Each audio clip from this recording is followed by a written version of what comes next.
Hello student, very good morning. Myself Abhinav Tiwari from St. Xavier High School, Sidhwapar, Badalganj, and today I am going to start class 7 SST Geography 5th chapter, which is Elements of Weather and Climate. तो इस chapter में हमें क्या क्या पढ़ना है उसके बारे में जान लेते हैं. About the differences between the weather and climate, about temperature of atmosphere, about atmospheric pressure, about permanent pressure belts, about types of winds, about the humidity of air, about different form of condensation and precipitation. Intro की बात करें तो in our daily life conversation we often discuss a cold morning, a windy day, cloudy day, sky sweltering afternoon or a warm evening. All these refers to the weather condition of a particular place at particular time. अगर हम अपने daily life में हो रहे परिवर्तन के बारे में बातचीत करें तो हम क्या पाते हैं कि हम कभी कहते हैं कि कोल्ड मॉर्निंग है, विंडी डे है मतलब हवा खूब तेज़ से चल रही है, क्लाउडी स्काई है, स्काई क्या है, बादलों से भरा हुआ है, आफ्टरनून काफ़ी गर्म है. तो ये सभी जो हैं ये सब क्या है, वेदर कंडीशन जो कि पर्टिकुलर टाइम में पर्टिकुलर प्लेस पर पाए जाते हैं. तो आइए बात करते हैं इस चैप्टर में वेदर और क्लाइमेट की.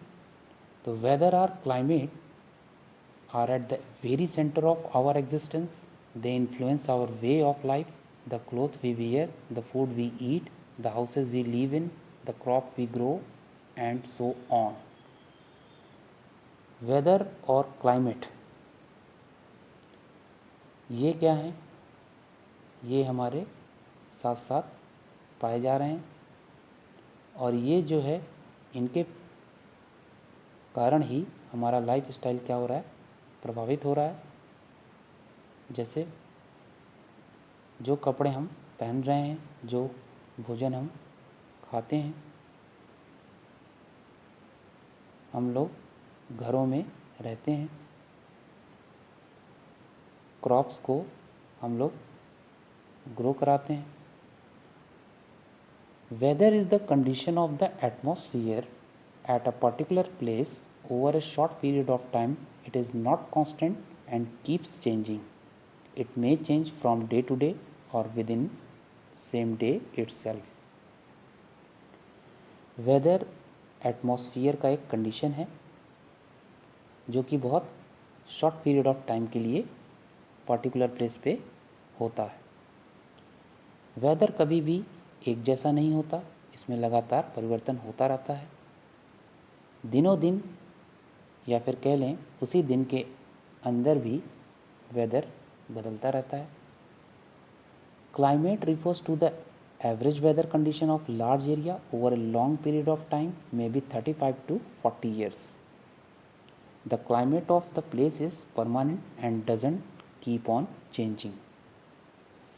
क्लाइमेट जो होता है वो एवरेज वेदर कंडीशन से संबंधित है जो कि लॉन्ग पीरियड ऑफ टाइम में होता है. कह लें 35 से 40 साल तक वेदर कंडीशन जो होता है वो बदलता रहता है. क्लाइमेट क्या है, परमानेंट है, ये नहीं बदलता रहता. Temperature of the atmosphere. The temperature of the atmosphere can be defined as the degree of hotness or coldness of air. The instrument used to measure temperature is called thermometer.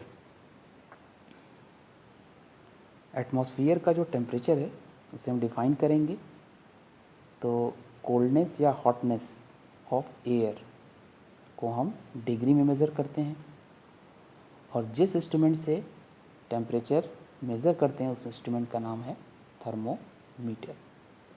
The temperature of air is measured in degrees. Air का temperature degree में नापते हैं। बढ़ते हैं next page पर। The two most common thermometers scale are Fahrenheit and Celsius are centigrade. The sun is the main source of heat and light on earth. The heat energy radiated from the sun is known as solar radiation. The earth is very small compared to the sun and it is 150 million kilometer away from it. Therefore, it receives only 1 in 2 billion parts of total radiation of the sun. The amount of solar energy received by the earth is called insolation. तो thermometers जो है generally thermometer में Fahrenheit और Celsius scale बने होते हैं। सन जो होता है हीट और लाइट का मेन सोर्स होता है। इसके अलावा जब सन से हीट एनर्जी क्या होती है, रेडिएट होती है, तब उसे सोलर रेडिएशन कहते हैं। अर्थ जो है वो सन के कंपैरेटिवली काफ़ी छोटा है और ये लगभग 150 मिलियन किलोमीटर्स की दूरी होती है। अतः यह जो है 2 बिलियन पार्ट्स में से केवल 1 पार्ट जो होता है वही सन का टोटल रेडिएशन कहलाता है। The amount of solar energy earth surface के द्वारा जो amount of solar energy receive की जाती है उसे हम इंसोलेशन कहते हैं। The amount of insolation reaching the earth surface depends on the inclination of the earth's rays and the duration of the daylight.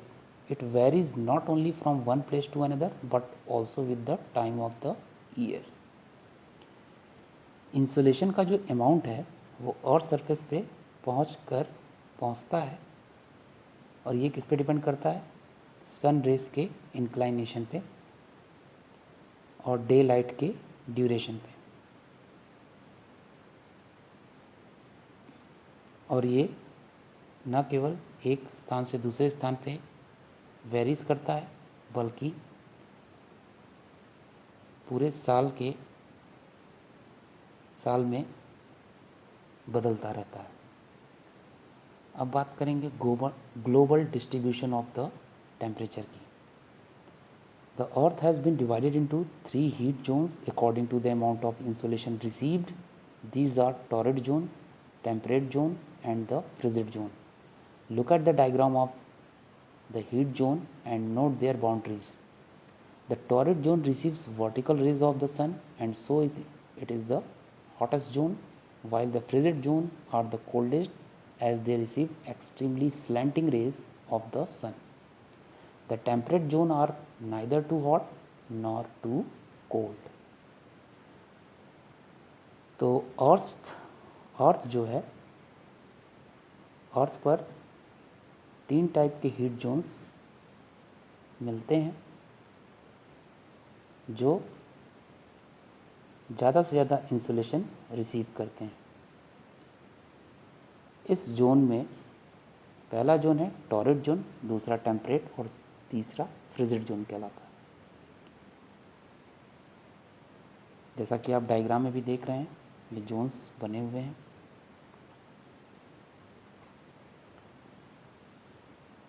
तो टॉरिड जोन है वो क्या करता है,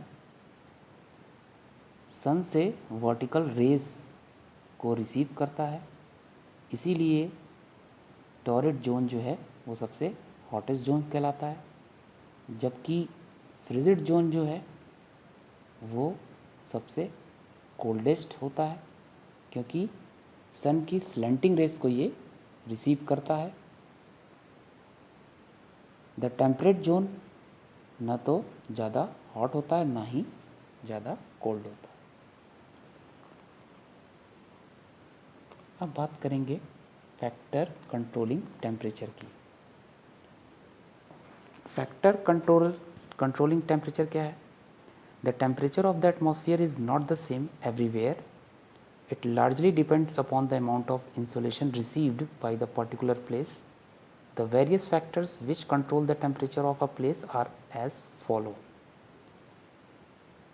टेम्परेचर को कंट्रोल करने वाले फैक्टर्स जानते हैं. तो एटमॉस्फेयर का जो टेम्परेचर होता है वो हर जगह सेम नहीं होता. ये डिपेंड करता है कि वह किस प्लेस पर इंसोलेशन रिसीव करता है. इसके और भी कई फैक्टर्स हैं, वो जानेंगे. सबसे पहले लैटिट्यूड. तो latitude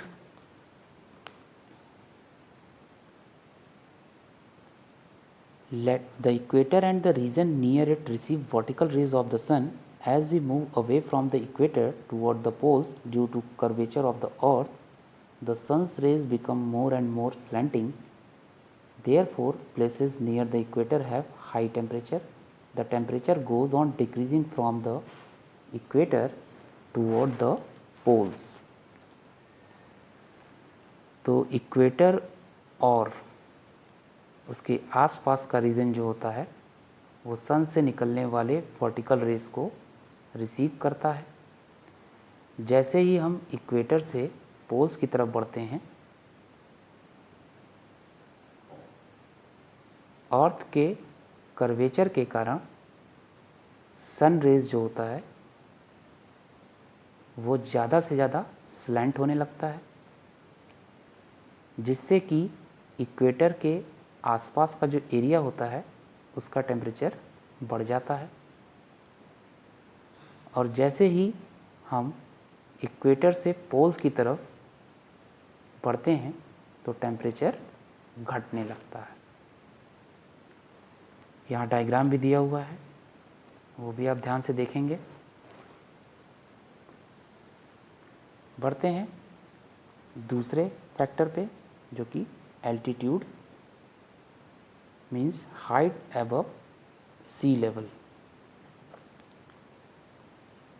The atmosphere is not directly heated by the sun but indirectly by the heat of the earth. Close to the earth's surface, the layer of air are dense. They also contain lot of water vapor and dust particle which absorb the heat. As we move onto the higher altitude, the layer of the air become thinner and they contain lesser amount of water vapor and dust particles. The heat absorbed is less, therefore the temperature decreases with increase in altitude. This explains why hill stations are colder than plain lands. तो altitude का मतलब सी level से जो height होगी उसे altitude कहते हैं. तो एटमॉस्फेयर में जो सन की जो हीट है वो डायरेक्टली नहीं पहुंचती, बल्कि अर्थ सरफेस पे इनडायरेक्टली भी आती है. इसके अलावा जब हम अर्थ सरफेस के जो लेयर अर्थ सरफेस के पास होते हैं वे काफ़ी डेंस होते हैं और उनमें ज़्यादा से ज़्यादा वाटर वेपर और डस्ट पार्टिकल पाए जाते हैं और वही ज़्यादा से ज़्यादा हीट एब्जॉर्ब भी करते हैं. जैसे ही हम लेयर से ऊपर की तरफ मतलब हायर एल्टीट्यूड